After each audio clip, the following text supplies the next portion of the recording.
कि हम भी पिछड़ा समाज से हैं, इसलिए देश की गद्दी पर हमको बैठाइए। नरेंद्र मोदी जी बोलते थे कि नहीं बोलते थे 2014 में जब पहली बार प्रधानमंत्री पद के उम्मीदवार हुए, पिछड़ा समाज से इसलिए हमारा समर्थन कीजिए। हम भी मान लिए होते। अब इतने दिनों के बाद बात स्पष्ट हो गई है, आप नाम के लिए पिछड़ा समाज के हैं। वीडियो सुना आपने, ये बिहार के कद्दावर नेता उपेंद्र कुशवाहा हैं जो फूले पेरियार अंबेडकर की आइडियोलॉजी से लबालब भरे हुए हैं। लेकिन अब वो कह रहे हैं कि एक समय था जब मैं भी प्रधानमंत्री मोदी के साथ गया था, क्योंकि वो खुद को पिछड़ा कहते थे। उपेंद्र कुशवाहा ने मोदी जी से गठबंधन किया था, वो पिछले मोदी जी के सरकार में केंद्रीय मंत्री भी थे। लेकिन अब उनका कहना है कि मोदी जी ने धोखा दिया है और उन्हें पिछड़ों का कोई काम नहीं किया है। अब टीवी अखबार तो कोई दिखाएगा नहीं, तो नेशनल दस्तक की कोशिश होती है कि बीजेपी और बीजेपी के साथ बाकी दलों को भी दिखाया जाए। नमस्कार, मैं शंभू कुमार सिंह और आप देख रहे हैं नेशनल दस्तक। आज बात सबसे बड़े राजनीतिक खबरों की। आज प्रधानमंत्री मोदी सूरत गए, हज़ारों करोड़ के प्रोजेक्ट का उन्होंने शिलान्यास किया। सोचिए, गला सबका सूखता है, डर सबको लगता है। दरअसल गुजरात में अब चुनाव होना है, हिमाचल में चुनाव होना है, गुजरात में इसी साल चुनाव होना है। अरविंद केजरीवाल ने कहा है कि बीजेपी ने गुजरात गंवा दिया है। सोचिए, इसी तरह की बात अरविंद केजरीवाल ने पंजाब को लेकर कही थी, किसी को भरोसा नहीं हुआ था। लेकिन जिस तरह से सैटरडे और संडे अरविंद केजरीवाल गुजरात जा रहे हैं और जिस तरह की भीड़ जुट रही है और जिस तरह का उनका इवेंट मैनेजमेंट है और मार्केटिंग है, कहीं भी बीजेपी से वो कम पड़ते हुए दिखाई नहीं दे रहे हैं। मार्केटिंग में तो बिल्कुल नहीं, इवेंट मैनेजमेंट तो बिल्कुल नहीं। टीवी अखबार भले साथ न दे, लेकिन सोशल मीडिया के दम पर केजरीवाल ने एक मनोवैज्ञानिक बढ़त तो गुजरात में बना ही ली है। तो सवाल है कि आखिर होगा क्या?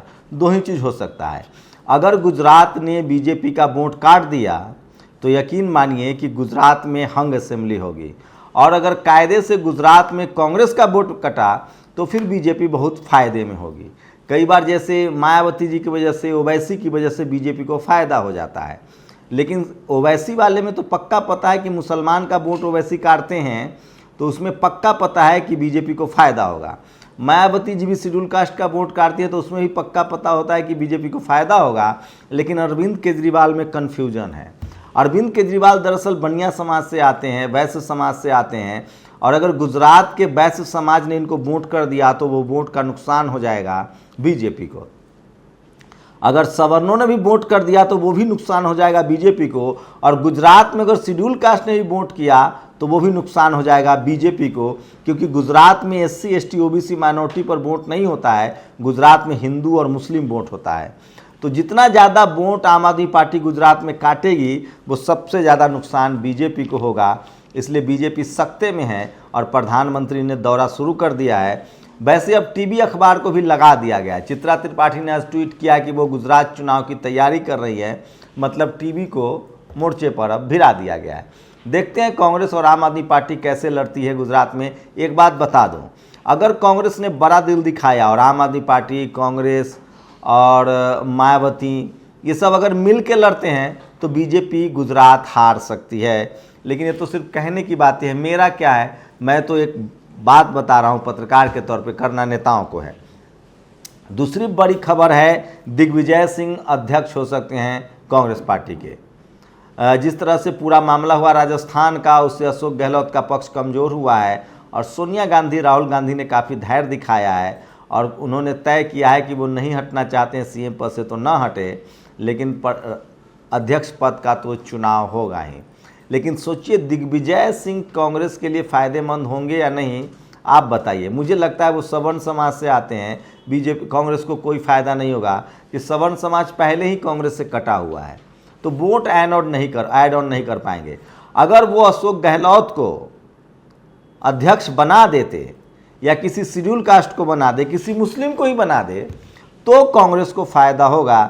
दिग्विजय सिंह सवर्ण समाज से हैं, वो ऑलरेडी पार्टी में है, सवर्ण समाज का वोट नहीं लाएंगे। मैं एक बात आपको बता दूं, अगर कोई एससी एसटी ओबीसी माइनॉरिटी का नेता किसी पार्टी में जाता है तो वो अपने जमात को ले जाता है, और अगर कोई सवर्ण नेता किसी दूसरी पार्टी में जाता है बीजेपी कांग्रेस में, बीजेपी में सवर्ण नेता हो तो समझ में आता है। अगर आज के डेट में किसी भी पार्टी में कोई सवर्ण नेता है तो मान के चलिए कि उनके पास कोई वोट नहीं है, क्योंकि सवर्ण समाज के लोग बीजेपी को ही वोट देते हैं। ये फैक्ट है, जिनको मानना है माने, न मानना है न माने, सर्वे करवा लीजिए। मैं ये नहीं कह रहा हूँ एससी एसटी ओबीसी भी बीजेपी को वोट देते हैं, लेकिन सवर्ण समाज एक वोट देता है। राहुल गांधी लगातार पॉलिटिकली बहुत मजबूत हो रहे हैं। एक खबर चल रही कि राहुल गांधी से पूछा गया कि पदयात्रा के बाद आप क्या करेंगे। उन्होंने कहा कि मुझे कुछ भी नहीं पता है, मेरी कोई प्लानिंग नहीं है, मैं धीमी गति से भारत को जानना चाहता हूँ। मैं फिर कह रहा हूँ, इस देश में जो बहुजन नेताओं से गलती हुई है वही गलती कांग्रेस ने की। एक उदाहरण दे रहा हूँ, राजेंद्र प्रसाद सिंह कहते हैं नेहरू ने इंदिरा को चिट्ठियाँ लिखी, नेहरू ने इंदिरा को चिट्ठियाँ लिखी, आइडियोलॉजी समझाई, भारत का राजनीति शास्त्र समझाया, जाति समझाया, धर्म समझाया। इंदिरा गांधी ज़्यादा समय तक राज करती अगर उनका असिस्नेशन नहीं होता, हत्या नहीं होती। लेकिन बहुजन समाज में क्या होता है, एससी एसटी ओबीसी माइनॉरिटी की लीडरशिप वाली पार्टियां अपने बच्चों को विधानसभा और संसद पहले भेज देती हैं, और जब उनकी हाथ से सत्ता निकल जाती है तब उनको आइडियोलॉजी समझ में आता है। खैर, राहुल गांधी संसद में हैं, आइडियोलॉजी नहीं समझ में आ रहा था, अब वो आइडियोलॉजी समझने लगे हैं। लेकिन जो कांग्रेस की आइडियोलॉजी थी, सवर्णों वाली आइडियोलॉजी, वो फेल होती दिख रही है। इसलिए राहुल गांधी अब एससी एसटी ओबीसी माइनॉरिटी की तरफ अपनी आइडियोलॉजी को ला रहे हैं, सोशल जस्टिस को समझने की कोशिश कर रहे हैं, ऐसा उनके समर्थकों का मानना है। एक और खबर है, यूपी में लगातार सपा और बसपा के बीच कटुता बढ़ रही है। आज फिर मायावती ने सपा पर हमला किया है। उन्होंने कहा कि सपा अंबेडकर को मानने वाली पार्टी नहीं। लेकिन वही दूसरी बड़ी खबर है, एक बीएसपी के प्रवक्ता है, उन्होंने कहा कि नीतीश कुमार, मायावती बड़ी नेता है, उनको प्रधानमंत्री का कैंडिडेट बनाना चाहिए, तब गठबंधन में जा सकती हैं। और बीएसपी बड़ी पार्टी है, वो कई राज्यों में फ़ायदा पहुंचाएगी, इस बात में तो दम है। मायावती जी के साथ बात जरूर करनी चाहिए, क्योंकि मायावती को अगर गठबंधन में लाते हैं तो यूपी में सपा बसपा कांग्रेस लड़े। अगर बीजेपी को हराना है तो वो जो करे, मैं बता रहा हूँ जो ग्राउंड रिपोर्ट है, बीजेपी तभी हारेगी जब तमाम राज्यों में बीजेपी के अलावा बाकी पार्टियां एक झंडे पर लड़े। आज मेरे एक बहुत जानकार सूत्र बता रहे थे कि अमित शाह ने हंस के कहा कि जब तक विपक्ष एकजुट नहीं होगा, हमें सिर्फ 30% वोट लाना है, बाकी जो 70% वोट है उसको टुकड़ों टुकड़ों में बंटने दो। हमारे पास सबसे बड़ा चंक है जिसमें एससी शामिल है, एसटी भी शामिल है, ओबीसी भी शामिल है, और सवर्ण वोटर तो हमारे पास हैं ही। लेकिन इस बार उनका लगता है उल्टा दाव पड़ जाएगा। ओबीसी के बड़े नेता हैं नीतीश कुमार। अगर अखिलेश यादव, लालू यादव, नीतीश कुमार, मायावती, हेमंत सोरेन, डीएमके, देवेगौड़ा, जगन मोहन रेड्डी, केसीआर और चंद्रबाबू नायडू, अगर ये लोग मिल जाते हैं एक जगह तो फिर बीजेपी का आना संभव नहीं है। लेकिन मुझे नहीं लगता है कि ये संभव है, क्योंकि एससी एसटी ओबीसी माइनॉरिटी की लीडरशिप के पास न तो पत्रकार है, न इस तरह के कोई अखबार है, टीवी है जो दबाव बने। हाँ, नीतीश कुमार की जो सामाजिक और राजनीतिक समझ है, लालू यादव की जो सामाजिक और राजनीतिक समझ है, उससे लगता है कि ये काम हो सकता है। क्योंकि लगातार जिस तरह से बीजेपी ने अपना सबको दुश्मन बना लिया, इनकम टैक्स ईडी का छापा मारकर, बेरोजगारी है, लोग सुसाइड कर रहे हैं, उससे लगता है कि 2024 से पहले कोई बड़ी विपक्षी एकजुटता तो बनेगी, ये संभावना है। लेकिन अगर मायावती को इस खेमे में रखते हैं तो बहुत फ़ायदा होगा। लेकिन अगर ओबीसी के नेता भी एकजुट हो जाते हैं तो यकीन मानिए 50 से 55% ओबीसी तो अकेले है। इसलिए उपेंद्र कुशवाहा का ये पूरा वीडियो सुनिए। उन्होंने कहा कि मोदी जी पिछड़ा बनकर आए थे, लेकिन अब पिछड़ों को असली नेता मतलब नीतीश कुमार मिल गया है। ये आज की बड़ी राजनीतिक खबरें थी। इस पर मेरा विश्लेषण आपको कैसा लगा, अपनी प्रतिक्रिया जरूर दीजिए। शुक्रिया। भाई और मित्रों, अगर ऐसे विचारों के विपरीत चलने वाले लोग नहीं होते तो हम लोगों ने भी भरोसा किया था कभी कि देश में शासन बदलेगा। उनकी बातों हिंदुस्तान के लोग आ गए, हम लोग भी आ गए। कहा गया उस वक्त 2014, याद कीजिए, अभी भी बीच बीच में लोग कहते हैं कि हम भी पिछड़ा समाज से हैं, इसलिए देश की गद्दी पर हमको बैठाइए। नरेंद्र मोदी जी बोलते थे कि नहीं बोलते थे 2014 में, जब पहली बार प्रधानमंत्री पद के उम्मीदवार हुए, पिछड़ा समाज से, इसलिए हमारा समर्थन कीजिए। हम भी मान लिए होते, अब इतने दिनों के बाद बात स्पष्ट हो गई है। आप नाम के लिए पिछड़ा समाज के हैं, काम के लिए पिछड़ा समाज के नहीं हैं। बहुत सारे पढ़े लिखे नौजवान हैं, आपको जानना भी चाहिए।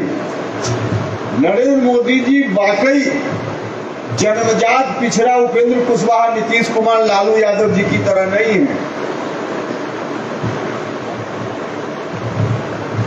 जिस वक्त गुजरात के मुख्यमंत्री बने पहली बार, उस वक्त उनकी जात जो गुजरात में है वह पिछड़ा समाज में शामिल नहीं थी। मुख्यमंत्री बनने के बाद खुद उन्होंने अपनी कलम से अपनी जात को पिछड़ा समाज में शामिल कर लिया। उनकी प्लानिंग थी कि बाद में जब प्रधानमंत्री पद के उम्मीदवार होंगे उस वक्त देश के लोगों को कहेंगे कि हम भी पिछड़ा समाज से हैं। तो खुद ही उन्होंने अपनी जात को पिछड़ा समाज में शामिल किया, जन्मजात पिछड़ा नहीं। भाइयों और मित्रों, और इसका असर भी दिखता है, असर भी दिखता है। अभी चर्चा कर रहे थे हजारी जी, देश में लोकतांत्रिक व्यवस्था है। डॉक्टर अंबेडकर ने संविधान दिया, उस संविधान के हिसाब से।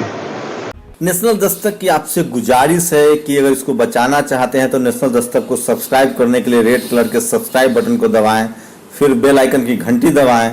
नेशनल दस्तक को बचाने के लिए बहुत जरूरी है कि हर खबर को शेयर करें, लाइक करें, कमेंट जरूर करें।